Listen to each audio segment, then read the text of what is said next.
Welcome to EconTalk, part of the Library of Economics and Liberty. I'm your host, Russ Roberts of Stanford University's Hoover Institution. Our website is econtalk.org, where you can subscribe, comment on this podcast, and find links and other information related to today's conversation. You'll also find our archives where you can listen to every episode we've ever done going back to 2006. Our email address is mail@econtalk.org. We'd love to hear from you.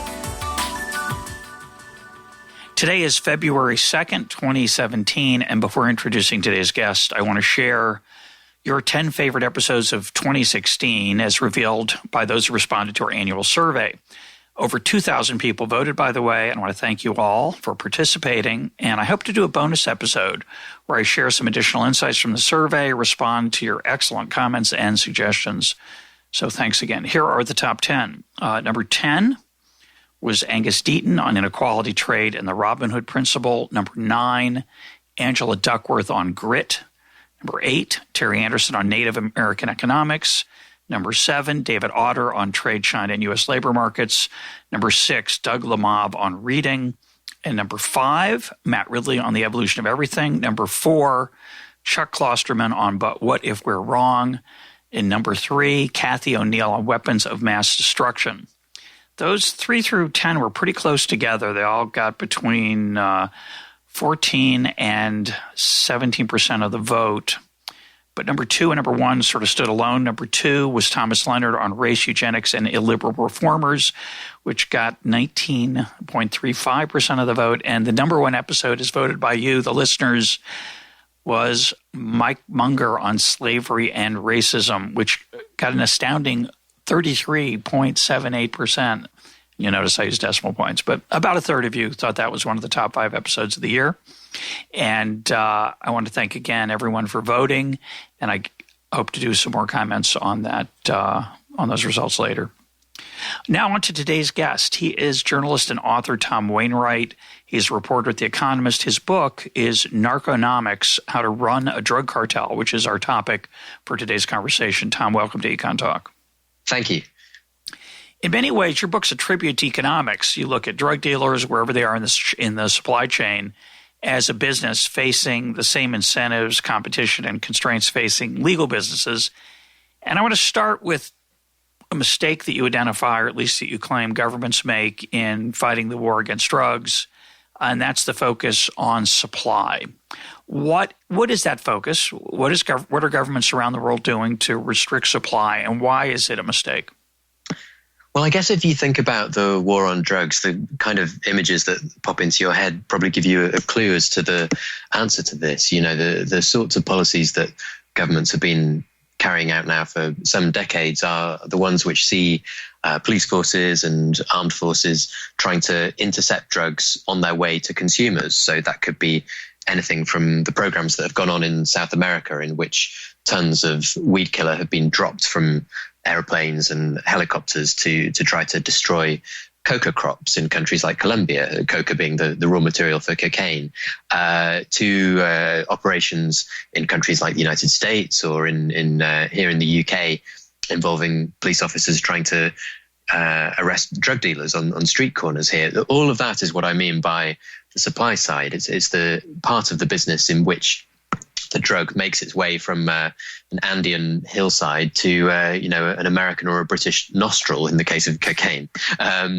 That's where our efforts have been focused, and it's not entirely a waste of money. But what I argue in the book is that there's some reason to think that they might have a bit more success. They might get more success for every dollar spent if they spent a bit more time focusing on the demand side. And by the demand side, obviously, I mean the consumption, if you like. So that the people who, we're talking about the people who actually take drugs, the part of the business in which the drugs are actually consumed. I think there's some evidence that if governments spent a bit more time and money trying to dissuade people from taking these substances and giving them the help that they sometimes need, and the stick they sometimes need as well to not take them, that might be more effective than just trying to intercept them on their way. It's such a bizarre thing, actually, when you stop to think about the way when you said it, the way you said it, it just sort of jarred me. The government should just stop people from wanting to do this. And it does raise a question, which I'm going to push to the side, but I want to mention it, that one could question why government is involved in this at all. But let's stick with the question of efficacy and effectiveness. And I want to come back to the demand side because I think it's very interesting. But I want to stick with the efficacy of the supply side part. It seems logical. What we're going to do, says the government or say the government officials, is we're going to destroy these plants. And that's going to do two things. It means there should be less of it to start with because they've destroyed some of it. And the second thing it should do is it should raise the price, and that should discourage people. But you point out that both those are shockingly or perhaps surprisingly ineffective. Why?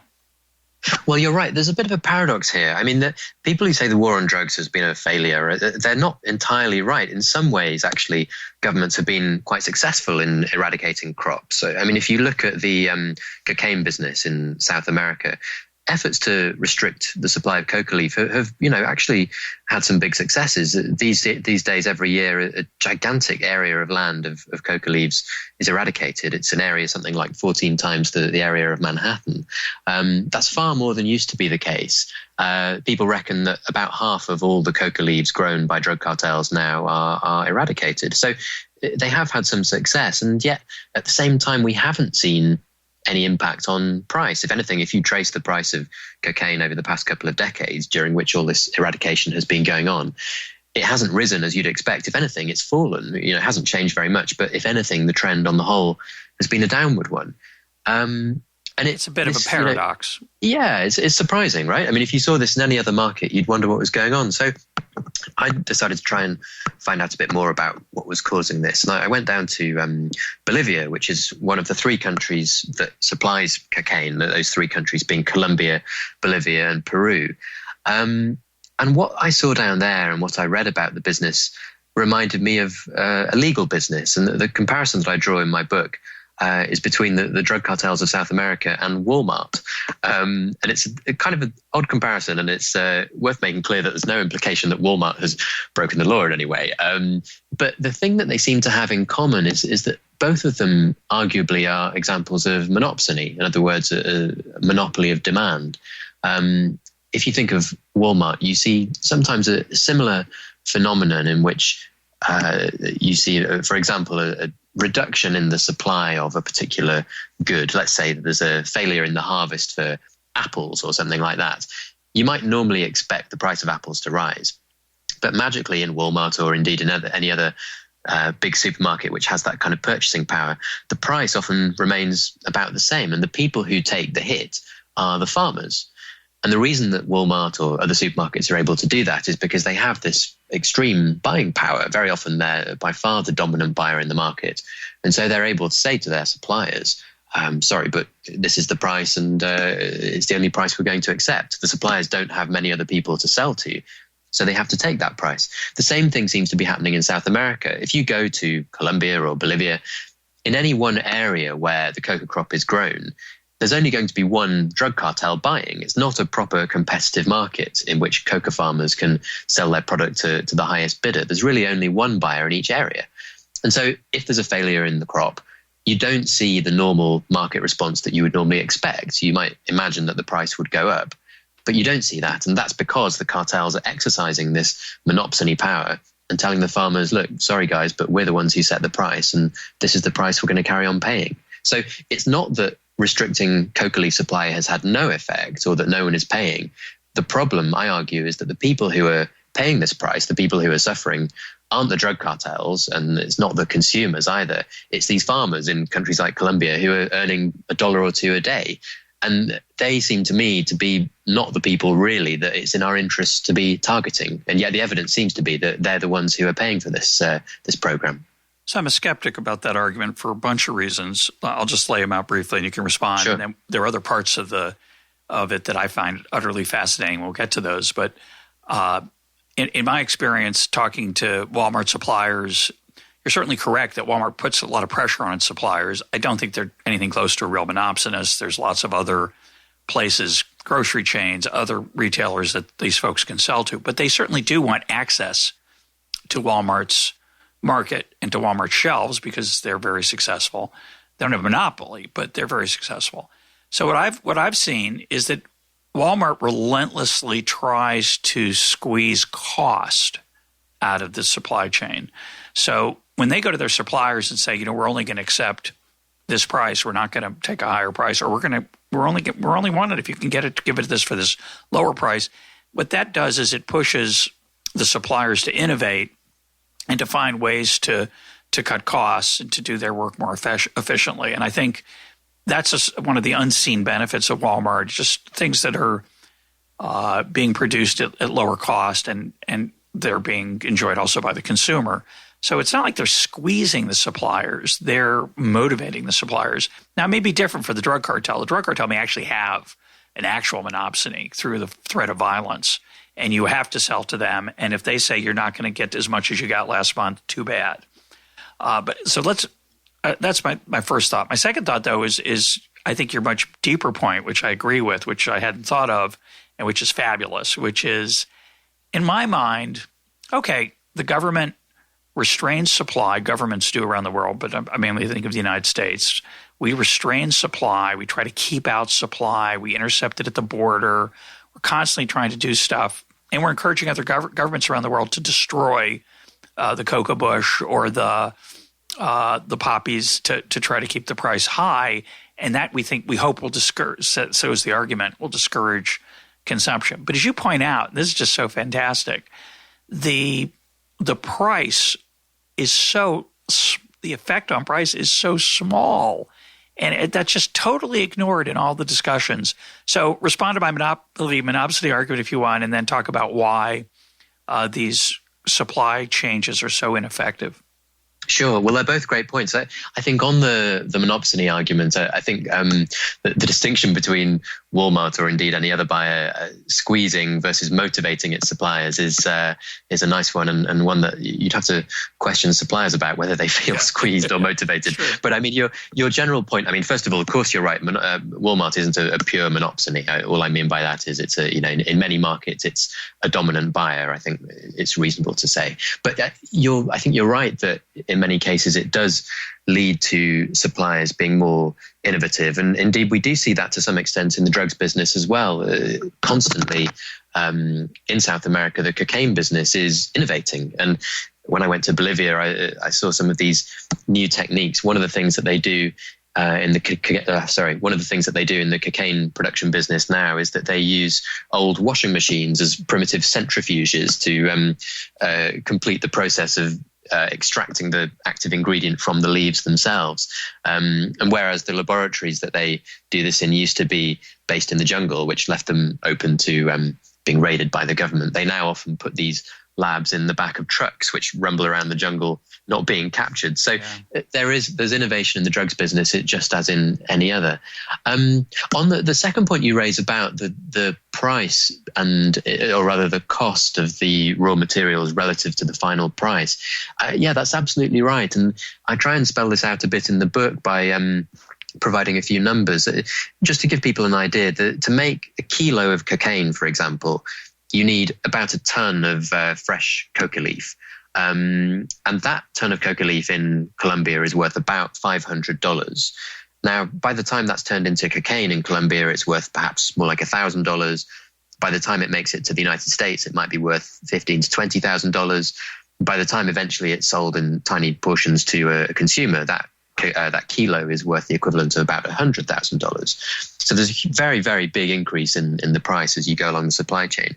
So imagine if those eradication efforts are very effective in raising the price of coca leaf. And as I've said, I think there are reasons to be skeptical about whether they are. But imagine they were so successful that they were able to raise the price of the raw material, the coca leaf, by 100%. They were able to double it from $500 per ton to $1,000 per ton. That is transferred eventually, let's imagine, to the consumer. But by that stage, it's such a tiny proportion of the final price that it makes very little difference. Imagine that $500 being transferred to the final cost of the kilo in the United States. It means that kilo is worth $100,500. So, in other words, a very, very effective program which has doubled the price of the raw material has increased the price of the final product by less than 1%. Or just to spell it out using a legitimate industry, which I think helps to clarify the point. Imagine if you were trying to raise the price of artwork and you said, okay, well, we want to try and raise the price of paintings, and the raw material of paintings is paint. And so what we're going to do is we're going to try and raise the price, drive up the cost of a box of paints from $50 to $100. We're going to double it. And on that basis, we reckon that the price of this $1 million painting is going to double from $1 million to $2 million. Obviously, that's not going to happen, right? At the very most, what you'd expect is that the artist might add that extra $50 onto the price of his painting. You're not going to double the price of the final product necessarily by doubling the price of the raw material, if the raw material is a sufficiently small part of the eventual price of the finished product. So I think that's what we're doing in drugs. We're often making the mistake of thinking that if we drive up the price of the raw ingredients, whether that's coca leaf or opium poppy or whatever, we're going to have a big impact on the price of the finished product. Very often, it seems that's not the case at all. And that's just fantastic. And I want to talk about that some more. But before I do, one of the things I thought about reading your book is you talk about some of the extraordinary ways that governments in the three countries of Bolivia, Peru, and what's the third one? Colombia are trying to get rid of cocoa plants. And you think, well, how hard can it be? So in some of those countries, I think it was Bolivia in particular, it's like they really don't like the whole idea of eradication. I think you said the head of Bolivia, or at least when you're writing the book, was a former cocoa grower. And coca is a fairly mild thing in its raw form. And people kind of resent the idea that they're supposed to crack down on it. The tragedy here is that, in doing so, they're not really having much effect. But the other part I wonder is, are they really trying very hard? Is it really that hard? Because the plants can't run away. It's not like the dealers who can, get in their car and speed off. The plants are kind of stuck in the ground. I'm just wondering, is some of this just for show? Do you have a feel for that? How come they can't destroy more of it if they really want to? It's a good question. I think it probably is quite hard. I mean, if you imagine eradicating these fields of coca plants, it's not as if they're just being grown in big fields on the edge of big cities. I mean, we're talking about the Andes Mountains here, which are, not all that well explored in some areas. We're talking about very, very remote parts of the countryside where these coca plants are grown secretly and, they blend in with the rest of the local vegetation. But the governments there have got some quite sophisticated ways of trying to track them down. They fly over the areas with planes and take photos of the land down there. They use satellite imagery increasingly.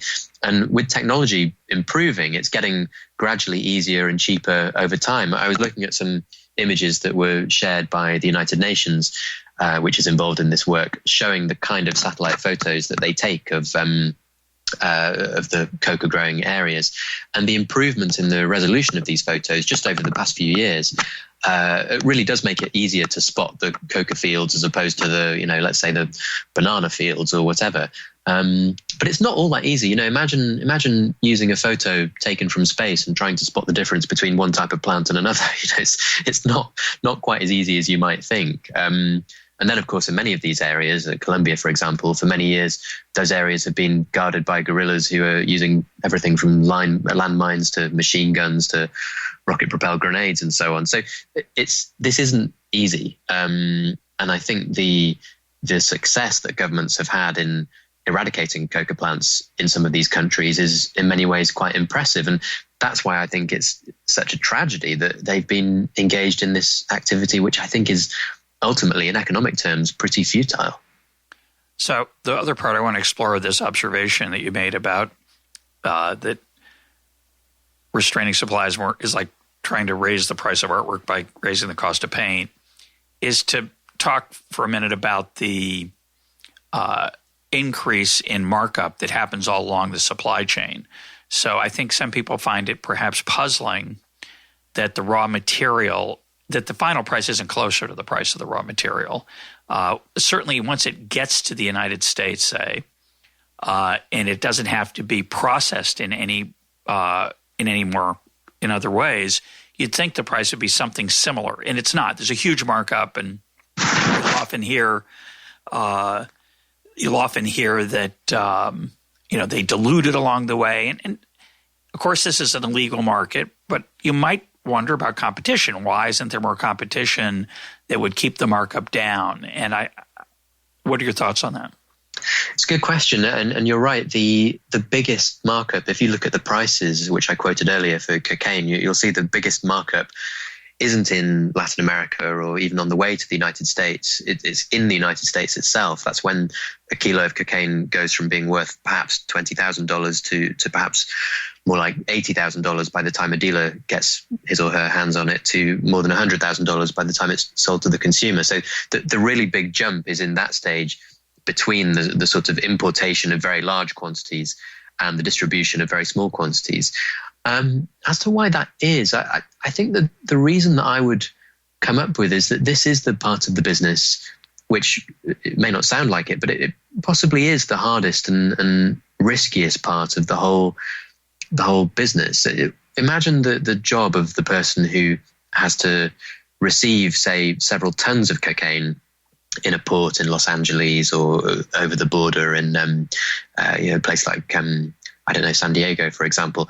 They have to receive a gigantic quantity of this stuff and distribute it into much smaller quantities, give it out to the mid-level dealers who then take it all over the country. This is a job which involves dealing with a large number of criminal contacts. Now, that's difficult in itself. Building up that number of contacts requires a long period of time in the game. It's also highly risky because, of course, the more people you deal with, the more risk you're exposing yourself to of being either exposed to law enforcement or attacked by rivals. So there's a very high risk. And we're talking again about a country here, the United States, that has, despite what people might sometimes say, it has what's by international standards an outstanding law enforcement agency and, very hard to escape from prisons, a justice system which works pretty well. Compare it with a country like Mexico, where the police don't often do their job properly, where jails, as we've seen in the case of El Chapo, are quite easy to escape from sometimes. And that's why the risk undergone by these people is so high, and why it's you have a relative lack of serious competitors in this part of the business. So that would be my best explanation. The big price increase that you see there is because that actually is the part of the business that is hardest to do, and so the number of people able to do that is smaller than one might think. Well, I think it's absolutely right, and it's not just the number; it's to encourage or to have people in the business. They have to have an incentive to take those risks. Those risks are large, 10, 20 years in prison if you're caught. I don't know how long it can be. That's plenty, and so the market's going to require compensation for those risks if people are going to end up doing it. If it's worthwhile at the end you can find buyers for the product, you're going to have to earn a price from those buyers that covers those costs. And the costs, I think it's always important to remember, costs are not always it's an incredibly important example in economics, is that the price of raw materials is a very small part of the product often. And this is just a dramatic case where the real costs, the biggest costs, are totally unseen. It's the risk of being caught. You don't see it in time of people, creating the product and fashioning it. Talk about the risks to you as a journalist. You tell a number of scary stories. Of course, you have an incentive to make them dramatic and scary, but I think they really were dramatic and scary. So talk about what you did to find out what you did in the book, when you were and why you were scared, and tragically talk about the tragedy of the journalists in some of these poorer countries who get killed because they report things that drug dealers don't like, and the situation in San Juarez that you mentioned. So talk about the safety issues. Sure. Well, I guess dealing with any illegal business involves some risks that you might not undergo in other kinds of business reporting. I mean, I think the first thing I want to make clear is that the journalists who undergo the real risks and the ones who are really heroic in the work they do aren't the foreign correspondents like me. It's the local journalists, because if you're a Mexican journalist in a city like Juarez writing about the drugs business, the people that you're writing about, the criminals that you're writing about, know exactly who you are, and they know where you live, and they know where your family lives, and they know that you can't just hop on a flight back home to Mexico City, as I used to do. So they're the ones who really face the serious risks. I think as a foreign correspondent, you're in a relatively privileged position. Attacks on foreign correspondents are much rarer than attacks and murders of local correspondents. That said, I mean, researching the book and writing stories for The Economist was, sometimes moderately hair-raising, and interviewing some of the guys who I feature in the book was a different experience from some of the usual business interviews that I do. So I went to interview the head of one of the two big gangs in El Salvador, a guy named Carlos Mojica Lechuga, and he was in jail at the time, which was why I was able to go and interview him. Yeah, exactly. Well, you say that. I mean, El Salvadorian prisons aren't always much safer than being on the outside, but because of that, I was able to go and see him, and I went to interview him, and he was this extraordinary guy, covered literally from head to toe in tattoos. And we sat down and talked in this prison cell, which he effectively used as his office. And he was a menacing kind of guy, and he was in there for carrying out some pretty grisly murders. But the interesting thing was that when I sat down and started talking to him, really the conversation was a business one. And the kinds of questions that I found myself asking and some of the answers that he gave reminded me actually of speaking to regular business people in some ways. Were you scared in that situation? In that one, there are a lot of stories in the book where you're on the street and it's somewhat at risk. In this situation, being that it was in a prison, were you uneasy? Yeah, I was. I mean, as you say, it's in a prison, so it's a relatively controlled situation. But Latin American prisons are not terribly safe places. The murder rate inside them is often literally higher than the murder rate outside them. And so when I was in this jail cell and the prison guard brought the guy in and took off his handcuffs and shut the door behind us, I was sweating, and it wasn't just because it was so hot in there.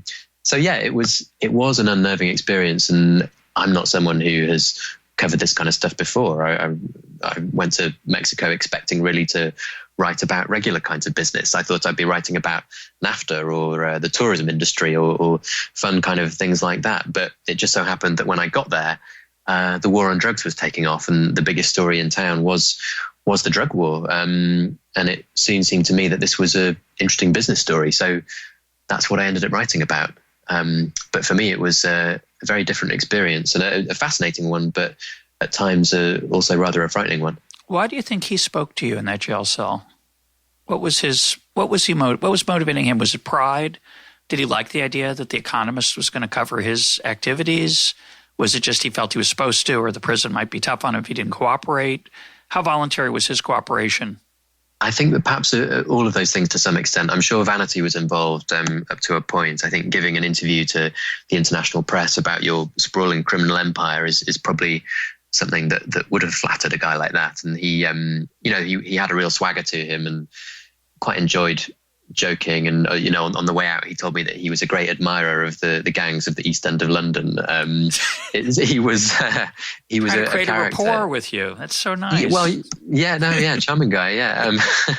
But at the same time, I think part of the reason that I was able to get in and see him, because the government often doesn't grant interviews to journalists with prisoners, was because at the time this truce was going on between the two main gangs in El Salvador. Now that's since broken down and the murder rate there has rocketed back up. But at the time, the two main gangs, his gang, which is called the 18th Street Gang, and its great rival, the Mara Salvatrucha, had signed an agreement which was effectively a kind of non-aggression pact, in which they had obviously decided that from their point of view, a period of collusion made more sense than the one of competition in which they'd previously been engaged.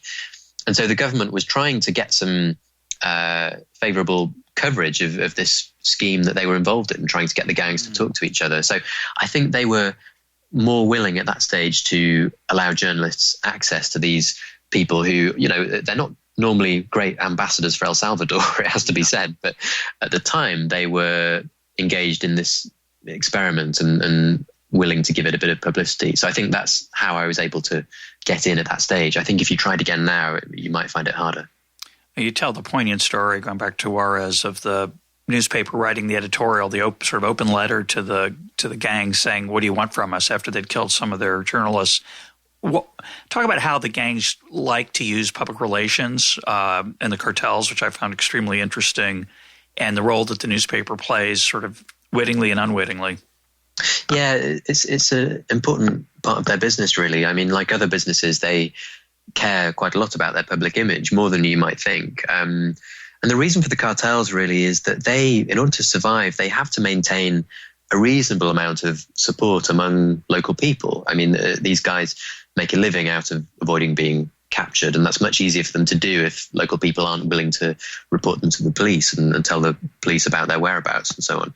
And so they do this in a variety of ways. Some of it's very unsophisticated, very blunt. If you drive around northern Mexico, sometimes occasionally you'll see banners hung from bridges above freeways, and they're hung there by the cartels, and they often say things like, the Sinaloa cartel or the Gulf cartel or whatever is an honorable cartel which only traffics drugs, and this other cartel engages in extortion and rape and violence and kidnapping, but we don't do that. We're the good guys, and it's extraordinary that they do Shocking. this, but they seriously think that this will help to improve their image. Now, that's pretty blunt, but something they do which is, I think, sometimes more effective is that they intimidate or bribe local journalists into giving them favorable coverage. And this could take the form of bribery, or it could take the form of threats. They have this saying, plata or plomo, silver or lead, in other words, a bribe or a bullet.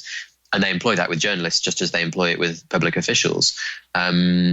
And the rates of violence and kidnapping and disappearance against journalists in Mexico are frightening. That's partly, as you document, the inability of the police to maintain law and order and to stop anything like these things from happening. There's a lot more power in the cartel often than in the state. But why would they talk about why they bribe? Why would they want what's a good story? What would be a positive story about a drug cartel that would appear in a local newspaper? What are they hoping for? Well, I think there are a couple of things they do. Sometimes what they want is an absence of news. So if they've done something particularly gruesome that they don't want people to know about, they will tell journalists not to report this, and there'll be consequences if they do.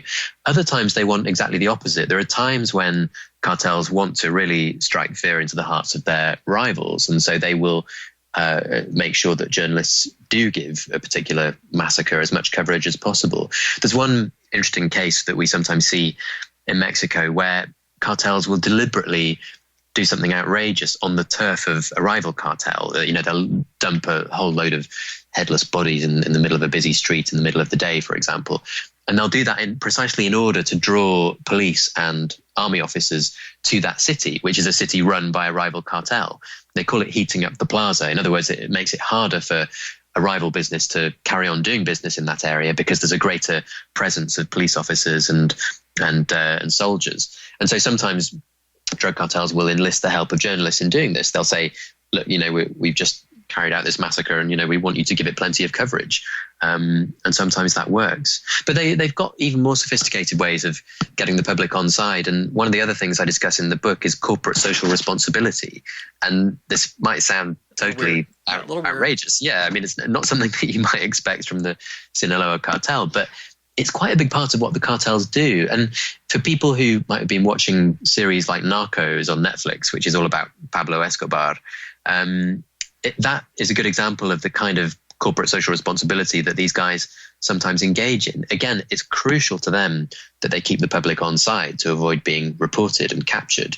And if you look at the life of Pablo Escobar, he did that very effectively. He spent what was for him, a tiny proportion of his fortune on things like building sports facilities, public housing. He'd give out pensions. He'd do all kinds of things, give out presents at Christmas time.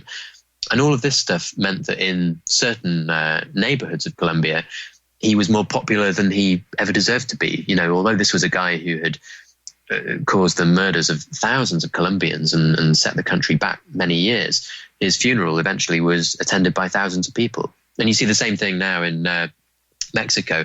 Someone like Joaquin Guzman, this guy better known as El Chapo, who's just been extradited to the States.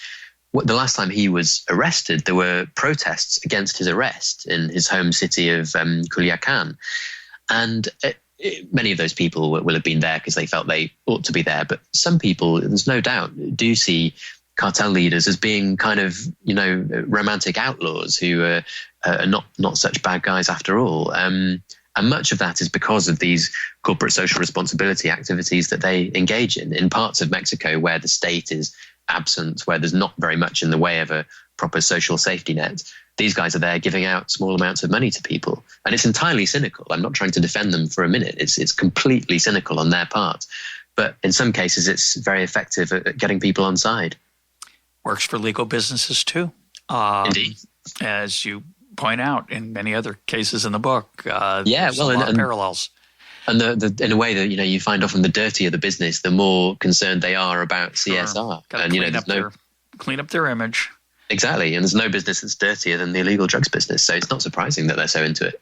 So you have a fascinating chapter on New Zealand, which sort of hit me out of the blue. New Zealand's really far away from a lot of these sources of drugs. So how has the market there responded? Talk about the market for legal highs and how poorly and ineffectively the regulatory environment has tried to deal with it. Sure. Well, you're right. When you think of, the great global centers of the illegal drugs business, you probably wouldn't think of New Zealand as being among them. But it is an interesting case because, as you say, it's out in the middle of nowhere. And so it's not really worthwhile for regular drug cartels to bother shipping very much there in the way of cocaine or heroin or other drugs that people around the world, many people seem to enjoy taking. And so New Zealanders have come up with a different solution. They make many of their own drugs, and it's become a great center of synthetic drugs. To give one example, the number of meth labs there, methamphetamine labs, the number of labs discovered in New Zealand each year is greater than that in any country in the world after, I think, the United States and Ukraine. And for a tiny, tiny country like New Zealand, that's extraordinary. It's because they make many of their own drugs there. And so they've started off with drugs like meth, but as drugs like meth were banned, people there moved on to different varieties. And eventually New Zealand became a center of what are known as legal highs. Legal highs, they're a strange part of the drugs business. They sound like they're probably one of the safer types of drugs, but actually it's quite the opposite. They're very often among the most dangerous types because the only reason that these drugs are legal is because they're very quickly evolving new synthetic drugs that are made in labs and which haven't yet had the chance to be banned by governments. So it's not that they're legal because they're safe. They're legal because no one has yet got round to outlawing them. And New Zealand has become a leader in this. Many of the most popular legal highs were first invented and first popularized in New Zealand. It's become quite a big industry there. And you point out that because of this sort of arms race in banning and then innovating and banning and innovating, it's actually made it a lot harder to produce safer drugs. And that encouraged New Zealand to have an FDA equivalent, a Food and Drug Administration, for recreational drugs and not just pharmaceutical drugs. And that did not work out so well. But talk about what they tried and why it failed. Sure. Well, the reason they did this was, as you say, the evolution of these legal highs meant that with every step, people observed the drugs were getting more and more dangerous. You might normally expect that with development of an ordinary product, the people making it would improve the recipe every time and make it, a better one for consumers. But with the drugs business, that's not really what's happened. The way that things have worked is that every time a new legal high is invented, eventually the government gets around to banning it. And so the manufacturers will tweak it slightly. They'll move a molecule here and there. And hey, presto, they've got a new drug which isn't yet banned. And so they'll start selling that. A few months later, that will be banned. They'll modify it again and bring out a new one and so on. Over the years, the various different iterations of these drugs have in many cases become more and more toxic. And so synthetic drugs that people were using a generation ago, like MDMA, which is the active bit in ecstasy, have given way to sort of mutant varieties of MDMA, which are, in some ways do a similar job, but which are more dangerous. And so the New Zealand government recognized this and they came up with this plan. They thought, okay, rather than playing this game of cat and mouse, this game of sort of catch up with the drug suppliers, what we're going to do is do things exactly the opposite way around. We're going to say, okay, if you come up with a legal high, if you come up with a mind-altering substance, we will allow it, we'll license it, as long as you can prove that it's not dangerous. So if it alters people's mental state, if it gets them high, that's fine. We're not going to ban it on that basis. We'll only ban it if it actually does them harm. And this was it seemed to me like quite an interesting approach. It seemed like a way of overcoming this kind of cat and mouse problem that has existed for many years in all countries. And But the program hasn't got off the ground, and the reason that it hasn't is a very frustrating one. It's that the FDA equivalent that you talk about said that in order to license one of these legal highs and be confident that it wasn't harmful to humans, it would have to first be tested on animals. And this, of all things, of all the possible objections that people might have to legalize drugs, this was the thing that failed to make it through the New Zealand Parliament. There were several members of Parliament who were animal rights activists, and so they voted against this part of the program. Well, they didn't want to lose the votes of their constituent, their animal constituent. No, I'm kidding. They obviously had constituents who also cared about animals. That's presumably why they were animal rights people. Carry on. Sorry about that. I don't know to what extent they were representing their constituents, whether animal or human, but for whatever reason they voted against. And so New Zealand now has the very frustrating situation of having this regulatory apparatus which is set up, but which can't yet do its work because it hasn't got permission to do the animal testing that you would have to do before licensing any drug for use on human beings. So it's an interesting idea which has yet to get off the ground, but I don't know, could possibly be a model for other countries in future if other countries find, as most countries it seems have found, that stopping legal highs is very difficult.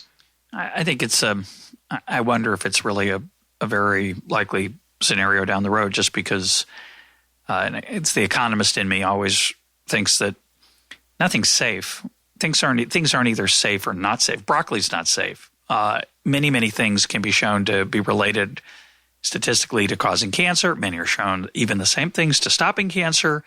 Anything in moderation is probably not so bad. There's going to be a level where the dose makes the poison and you're going to kill yourself. And so we have these mind-altering drugs which inherently are doing crazy unknown things to your body and your head. So I'm not sure that it's the strategy of safety is going to be a very reliable one. Obviously, it would be useful to users to know, in 10 out of 45 cases, this kills a person. So provide that information and presume it would be useful. Maybe you'd want to use it to decide whether it's legal or not. But I'm always skeptical of these kind of things. But it's fascinating that they even got close to it. Sure. And you're right. There's no such thing as an entirely safe substance. I suppose it would just have to depend on exactly how their rules and definitions were drawn up. You know, I guess they could look at other existing drugs. You know, there was an interesting paper I read recently which looked at the ratio between an effective dose and a fatal dose of various different drugs, everything from heroin to alcohol to marijuana. And it laid them out. So I believe with alcohol, I forget, I think it was something like... It's in your book. I think it's 10 to 1. Is that right? So in other words... 10 to 1, or 20 to 1. 10 or 20 maybe that was it. So imagine it was 20 to 1. You know, let's say 2 pints of beer is enough to get you nicely drunk. 20 pints might be enough to kill you in that case. You know, and with heroin, I think it's very low. It's sort of 7 to 1, 6 to 1, something like that. Which, given that, of course, the purity of illegal heroin varies so much, it's very easy to overdose. Maybe the New Zealand model could set up rules along those lines. You know, perhaps they would deem safe anything with a ratio of 50 to 1 or less, or who knows. Yeah, but that's interesting. That's interesting. There's always the purity issue too. But let's talk about people smuggling. I said it so cheerfully. Let's talk about people smuggling. But it is a somewhat cheerful thing depending on what side of the argument you're on. This is a case where people pay to have to get into America typically, say from Mexico. The people who do the smuggling are called coyotes. Talk about what has happened, how that market has changed, and why it still persists so effectively despite those changes. Well, I first got interested in this because it seems to me to be an example of the way in which cartels have diversified their business. Again, in the same way that regular companies you would expect would eventually begin to diversify, cartels, it seems, are doing a bit of that as well. And people smuggling is an obvious one for them to get into. You know, it relies on many of the same kinds of skills. Getting a person across the border, rather like getting drugs across the border, will often rely on bribing the relevant officials, both on the Mexican side and on the US side. It will rely on good knowledge of the border and where the easy places are to cross. It could rely on the use of tunnels, which in some cases have been used for smuggling both drugs and people. So it's an obvious one for cartels to get interested in. And one of the things that I found out while researching this chapter of the book was that in some ways cartels have been handed a bit of an opportunity by the Border Patrol, because it used to be, if you go back and look at the border as it was, you know, in the early 90s, for example, it used to be that crossing the border illegally in some parts of along the Mexican border wasn't all that difficult. In a place like Tijuana, people would sometimes run across the border in big groups. And, it wasn't that hard to get past the border guards. That, as we know, has changed quite dramatically. If you go to Tijuana now and look at the fence there, it's quite a thing to behold. I mean, I went there, and you look at the old fence, which is a kind of 6-foot high thing that I reckon probably even I could climb over with standing on a box or two. And then you look at the new fence, which is a little bit behind it. And it's a much, much bigger thing, topped with razor wire. They use ground penetrating radar. They use, you've got guys patrolling on quad bikes with night vision goggles. It's a much, much more difficult thing to cross than it used to be. And incidentally, it makes me wonder how the wall is actually going to differ from the fence in some parts of the border. It could be a semantic difference. It may be a wall which is made of wire. And anyway, the point is, it has become harder to cross the border, at least in some areas. The number of guards patrolling the border has increased dramatically as well. And so what it means is that the business of smuggling people isn't the kind of amateur affair that it was in generations past. It used to be that these coyotes were amateurs who would get people across the border for fairly low fees. It wasn't a particularly difficult thing to do. Nowadays, it's hard. It requires real knowledge of the best places. It requires them to, in some cases, be armed because of the security situation in Mexico. It requires the use of technology, sometimes tunnels. It's a difficult thing. And so the fact that it's so difficult means that there's a gap for the relatively well-organized criminal groups in Mexico. This means the drug cartels. And there's evidence in Mexico that drug cartels now are playing a bigger and bigger role in the business of people smuggling, which used to be something which was left to relatively small-time crooks. So it's a big business that has emerged for them, partly thanks to the actions, unwittingly, the well-intentioned actions of the American Border Patrol, which has transformed this from being an amateur criminal business into being rather a sophisticated one. And as you point out, it's much more expensive now to get across. This is one of the effects of that higher vigilance. And yet people continue to come paying that price that's going to be more expensive now to get a professional rather than an amateur, because it's more likely that they'll be able to succeed. And those people, again, have to be compensated for the risks they're taking in getting across. Yet people still come. And why is that? Well, you're right. They still come despite the fact that it's more expensive. And the reason is that the fee that they pay to get themselves over the border is not very much at all compared with the relative gain that they can make from being employed in the United States. If you compare the average wages, even working illegally in the States, with the average wages in a part of rural Mexico, it's night and day. You can make in a day working in America what would take you, a week or more to make working in the countryside in a place like Oaxaca.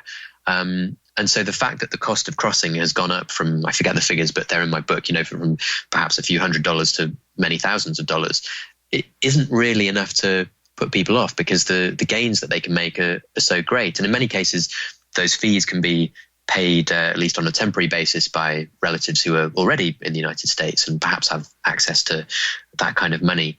And people also, don't forget, people aren't just moving in order to make more money from working. I mean, in some cases, I spoke to women who'd just been deported over the border and had to leave their children behind in the United States. Now, the idea that those women are going to lose interest in going back because the cost of crossing illegally has risen by a few $1,000s strikes me as, not wholly plausible. They've got a huge incentive to go back, which is to see their families, quite apart from anything else. So I think the idea that you can, dramatically deter people from making that crossing by simply making it harder and therefore more expensive is one that we should question. The evidence seems to be that people are just as likely to want to cross. It's just that they're going to have to pay more to do it, and they're more likely to pay a serious criminal outfit to help them do it than they were in the past. So this idea that that we could do a better job, say, keep people from crossing, it is a 2,000-mile border. It reminds me a little bit of the cocoa eradication project. It's hard to understand why we can't make that border secure. I'm not sure a fence or a wall is going to make that happen. But it does raise the question, how is it that tons of drugs are getting across that border, as well as thousands of people? And we recently had Sam Quinones, author of Dreamland, on the program. Yes. Where all his claim is that most of the heroin of middle-sized American cities coming from one place, which is Jalisco. Oh, that's the city, not the province, the city. And it's how are they getting it all here? How are they getting that much product across a border that is so seemingly patrolled? Do you have and the people who they need to get across to sell it? Do you have any thoughts on that? Yeah, I mean, I think when you talk about tons and tons of cocaine or heroin or any other substance, or indeed people going across the border, it does sound extraordinary that these kinds of quantities are able to make it over without being spotted. But consider the volume of trade between Mexico and the United States, the volume of legal, legitimate trade that crosses the border every day, every hour. And it's absolutely vast. When you compare the relatively tiny quantities of illegal drugs going over with the huge, huge quantities of legitimate commerce, whether it's cars or televisions or food or anything else, you're really talking about a needle in a haystack. A lot of opportunity too, to mix that in. Absolutely. You've got hundreds and hundreds of trucks crossing, imagine in each of those, they're absolutely laden with legitimate products, and somewhere in there hidden, you've got a relatively small package of drugs. It's, for one thing, it's difficult to spot. For another thing, the kind of money involved in this business is so great that actually bribing someone isn't that hard. And, we all know, or we like to think that we know about the corrupt Mexican police officers, but, there's corruption on both sides of the border too. And indeed in the UK, I'm not trying to say this is just a North American phenomenon. Law enforcement agencies all around the world have this problem. And you just look at the news and you'll see a sort of fairly regular trickle of Border Patrol agents being prosecuted for their own involvement in smuggling drugs. The money is such that it's fairly easy to bribe anybody, and bribing an American officer is going to cost a bit more probably than bribing a Mexican officer. But they have their price too. So the quantities going over the border are, they're small as a share of the total trade crossing the border, which makes them hard to cross. And their value is huge compared with the salaries of the people in charge of trying to stop them, which makes it fairly easy to bribe those people into looking the other way. You had some fascinating observations about how the legalization of marijuana in a handful of American states is changing the production process. There's a lot there to talk about. Let's just talk about the economies of scale issue. Talk about how legalization changes that production process and the threat that poses to the drug cartels. Sure. Well, it does make it very different. And again, this is rather like the border wall situation, that this is something that could change, rather a lot in the next few years. We'll have to wait and see. But the legal process is quite dramatically different from the illegal process. If you imagine the marijuana manufacturing process illegally in the United States, you're talking about very, very small scale, relatively small scale operations. Sometimes people literally growing the stuff in their closet at home, very, very small operations. Or in Mexico, you're talking about people growing the stuff outside, in relatively basic conditions. If you visit one of the places in a state like Colorado where marijuana is now being grown legally, it's just extraordinary seeing how they grow the stuff. It's so high tech. They use all kinds of advanced techniques. They have probes measuring the acidity and alkaline levels of the soil. They have halogen lights which go on and off at exact times. They've got their laptops measuring the precise amounts of growth of the plants in different periods. They've really, really professionalized what until recently was a very amateur business. And it's not that surprising in a way. I mean, what the kind of skills that you need to survive in the illegal drugs business are completely different from the skills that you need to make a success of marijuana in the legal drugs business. So look at the illegal business. The kind of skills you need there are an ability to corrupt police officers, an ability to threaten or project violence, skills like that, an ability to cross borders illegally. The kind of skills that you need in the legal business are totally different. You want someone who knows what they're doing horticulturally. You want someone who's good at marketing. You speak to the people who are running the pot businesses in Colorado or Washington or any of the other states that have gone ahead and legalized, and you find these are business people like others. They have MBAs. They're people who previously worked in agribusiness. And they've really transformed the business. The average purity of legal pot in Colorado is about 3 times that of the illegal stuff that's smuggled in from Mexico. And they've got a whole range of new products. In Colorado, for example, you can get marijuana-infused drinks or chocolates or all kinds of different things. These are products that just didn't really exist before. The cartels aren't in the business of making marijuana-infused iced tea in the way that these businesses are in Colorado. So it's transformed it. And the legal, very professional legal businesses are to a large extent driving the illegal sorts out of town. In Colorado, they reckon that now something like 80% of all the marijuana sold in the state is the legal variety. And already it seems that the cartels in Mexico are suffering in this sense, and many of them are growing less marijuana and switching to other lines of business, including people smuggling, as we were talking about earlier.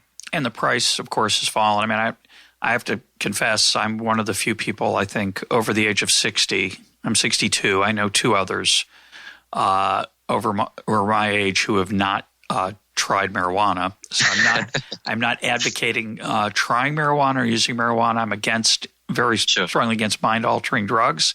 My mind's one of my favorite organs, so I try to kind of leave it alone. I don't like to take aspirin that much. But one has to observe that the move from illegality to legality, which also is true in the Prohibition era in the United States, when we went from legal to illegal and back to legal alcohol, the customer gets served. You can debate whether the customer should be served, whether it's healthy that the customer has these preferences, but the quality goes up and the price comes down. So it's a beautiful, for an economist, it's a beautiful experiment. The thing I was struck by, though, in your write-up of this is that your description of visiting this processing plant, this giant arboretum or whatever you want to call it, greenhouse of indoor growing, there was something secretive about it. It's not marked on the outside. I lived in St. Louis for 14 years. Budweiser proudly has a big plant with big signs and lots of tours. And why isn't that happening in marijuana? Why is it sort of gray rather than out in the open? Yeah, good question. It's partly to do with security, I think. I mean, these facilities. Why? What's the security issue? They're a legal business. You don't have to have a security issue if you're making iPhones. You don't say, let's not have a sign up front that we're Apple. Because it's really profitable. We got to be careful. I don't get it. Explain it. Well, okay. One reason is that the legal status of the marijuana business is still a bit weird. So states like Colorado have legalized it, but it's still illegal at the federal level. And this means that, among other things, it's very, very difficult for these businesses to use banking services. Banks are very, very reluctant indeed to do business with these guys. And so if you go into one of these marijuana shops in a place like Denver, you walk around the back, very often you'll find a very, very big safe full of cash, because this is overwhelmingly a cash-only business. It's very, very hard for them to do their banking electronically. And I was speaking to the head of the I believe it was the Department of Revenue in the state of Colorado, and she was telling me that she has actually had to hire extra security people since legalization, because she has to do so much business now in cash. So much of the collection goes on in cash that they're collecting very, very large sums of money each month from these businesses in cash and transporting it around, which they didn't previously used to do. And it seems odd to me. There are various ways in which the reluctance of the federal government to legalize marijuana, which I think is understandable. I don't think it's a kind of easy question at all, but its reluctance to legalize it in some ways is actually making the business more dangerous. The cash side of it is one aspect. Another aspect, which again I mentioned briefly in the book, is the regulatory aspect. You would have thought that when you're dealing with a brand new, or at least brand new in legal terms, drug, you would want an organization like the FDA to be involved in determining, for example, how much it's safe to have before you can drive. These are difficult questions that no one really yet knows the answer to. And yet the FDA, which is the most powerful regulator of drugs in the world, is sitting on its hands. It's not involved in this stuff. It's not allowed to be involved in this stuff because it's still federally illegal. And so you have relatively tiny bureaucracies in states like Alaska trying to draw up these very complex regulations about how to test the purity of marijuana, how to limit the amount people can have before driving, all of these questions on relatively tiny staffs. And the expertise of organizations like the FDA is not being drawn on. And that strikes me as a mistake. So I think what looks like a kind of cautious wait-and-see approach being taken by the federal government in some ways is actually quite reckless, because it means that the rules which are being laid down now, which I expect are the rules which eventually all of us are going to end up following in some way, are being drawn up by, relatively small, in some cases inexperienced state governments. And I think it's a serious and difficult question in which you might want the expertise of the federal government to be involved. Yeah, I have a lot of skepticism about the FDA, but I'm going to leave that to the side. I want to make one quick point, then I want to close with a deeper point.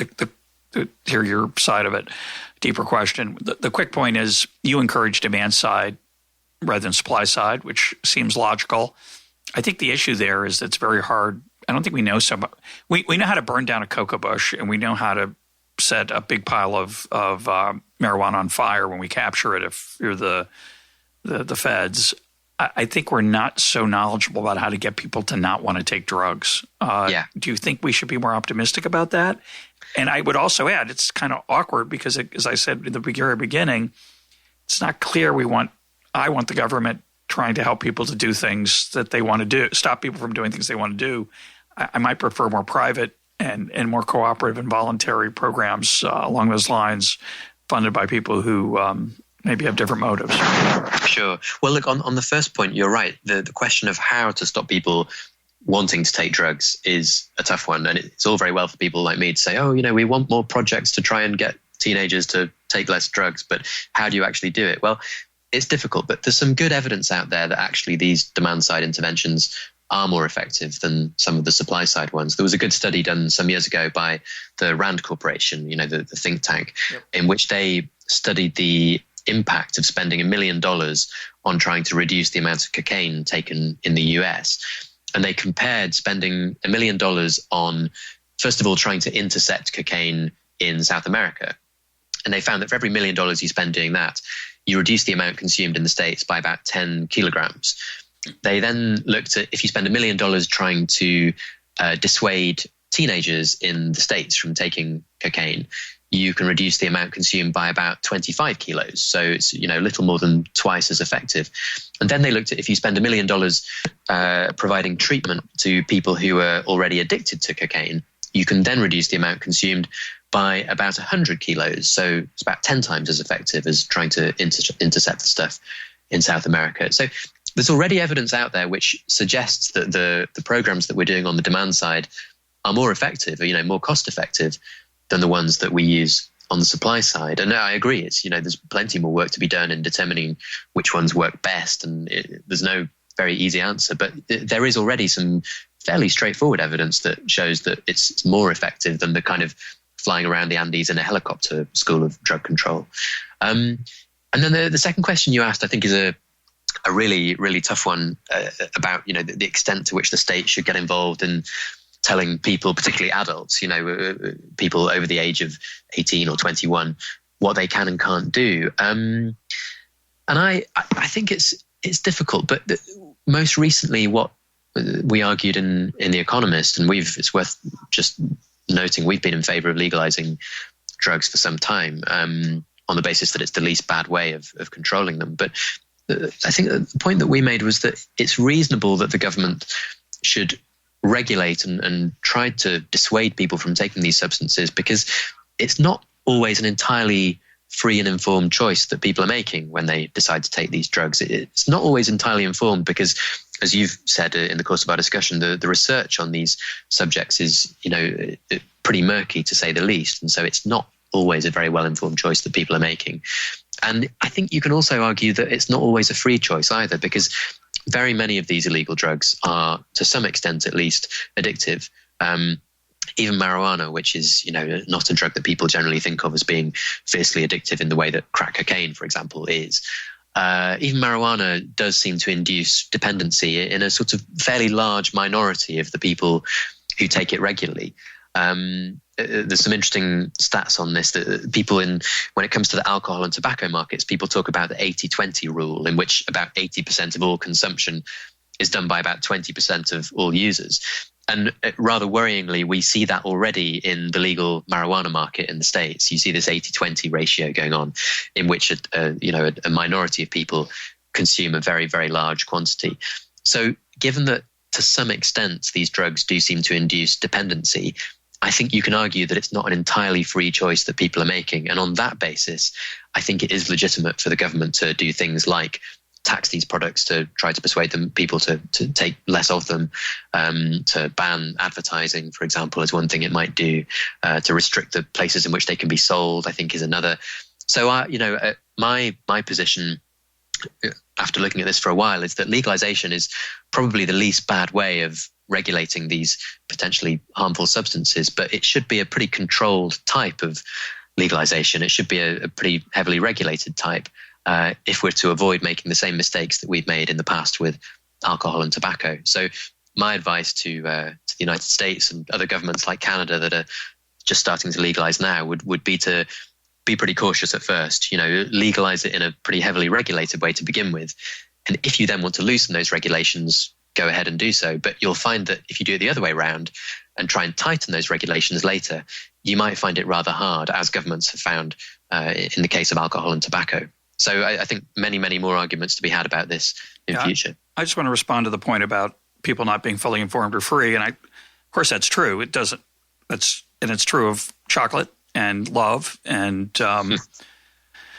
There are a lot of things in life that are hard to avoid and stay away from that might not be so good for me. But I think it's important in a free society that people have the opportunity to make those own decisions, particularly because people say, "Oh, that's an ideological. You're just a libertarian." I am, but the real reason one of the reasons I argue that is that I don't have any confidence that the government is going to do it well. So you can make the case that there is a case for government intervention because people are, say, ill-informed or imperfectly informed. And you can even make the case that providing information is not enough, that the government should go beyond that. But you have to then assume that the government's going to do the way Tom Wainwright thinks they should do it. And they don't. So I want to close with this point, which struck me, and you didn't address it, but it came to my mind as you ended your book. You open your book with some of the common mistakes governments make, and you close your book with that point. And you give lots of – it's a fantastically interesting book along lots of interesting dimensions of these phenomena we're talking about. But you presume implicitly that the goal of government policy is to reduce the amount of drugs. And maybe it's not. That's what they say it is. They say they're fighting a war on drugs.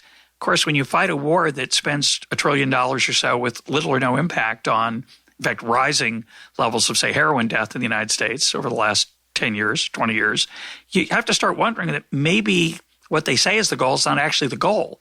That maybe the goal is just to destroy a lot of stuff, do a lot of dramatic public relations stuff. It doesn't really have an impact on the phenomenon, but and keep some people happy who profit from it, like the police and the people who provide all the machinery of the night goggles and all that. They love that. It's just great for them. But I'm not so sure the goal is to get rid of drugs. In fact, on the surface, it looks like that has nothing to do with the goal. Well, I'll let you have the last word, Tom. Go ahead. Okay. Maybe I'm very naive, but I've met a lot of the people who are involved in this war on drugs, which, as I make clear in the book, I think is misguided. But my impression on meeting them on the whole is that they're people who are sincere in what they're trying to do, and they're just doing the wrong thing. But I don't see it as being quite as cynical as you think it is. But I think that one other thing I want to say, you say that the implied message of my book is that the goal ought to be to reduce drug consumption. And that's partly true, but not entirely. I think the goal ought to be to reduce the amount of harm done by drugs. And very often I think will be done, very often that will be done through reducing consumption. But in the case of marijuana legalization, which I endorse with some reservations, I would personally be willing to accept somewhat higher levels of marijuana consumption if that reduced the amount of harm done by the drug. And I expect that's what you will see, actually. If you legalize it, I find it hard to imagine that you won't see consumption go up somewhat. But I think that's a price worth paying for a market which is properly regulated, taxed, and in which cartels, which cause so much murderous violence in Mexico and other countries, are put out of business. Well, I just want to clarify one thing. I said that the real goal of the government, I think that's the wrong way to think about it. I shouldn't have said that. There is no government with a goal. There's no central mind or brain that says, oh, let's do this more intelligently. Instead, it's an emergent phenomenon. There's the enormous complex set of emotions and desires of the people, some of whom want to take drugs, some of them, like me, don't. Some of them want people to be free to take drugs. Some people think they should be stopped. We have all this emotional turmoil that translates into political action, that translates into a legal environment through the complex political process. And so the people you talk to on the ground, of course they want to, they think their job is to do X, Y, or Z. But if they actually did it well, what they're trying to do, maybe there'd be other forces that would be set in motion that would start to counteract that. So I think it's very complex. I just want to make the general point that it's wrong to think of governments having motives. And so I didn't mean to say that the government wants to make a show of it. I'm not that cynical. A different kind of cynicism, that the process itself isn't designed to lead to the outcomes that we write about as if they were designed that way. That is, to get rid of drugs or to save, the American people or whatever. It's so much more complicated than that. I'm sure that's right. We can agree on that. My guest today has been Tom Wainwright. His book is Narconomics. Tom, thanks for being part of EconTalk. Thank you very much. It was a pleasure.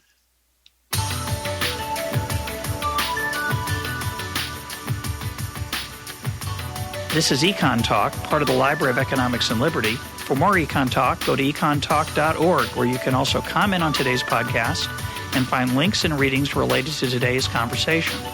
The sound engineer for EconTalk is Rich Goyette. I'm your host, Russ Roberts. Thanks for listening. Talk to you on Monday.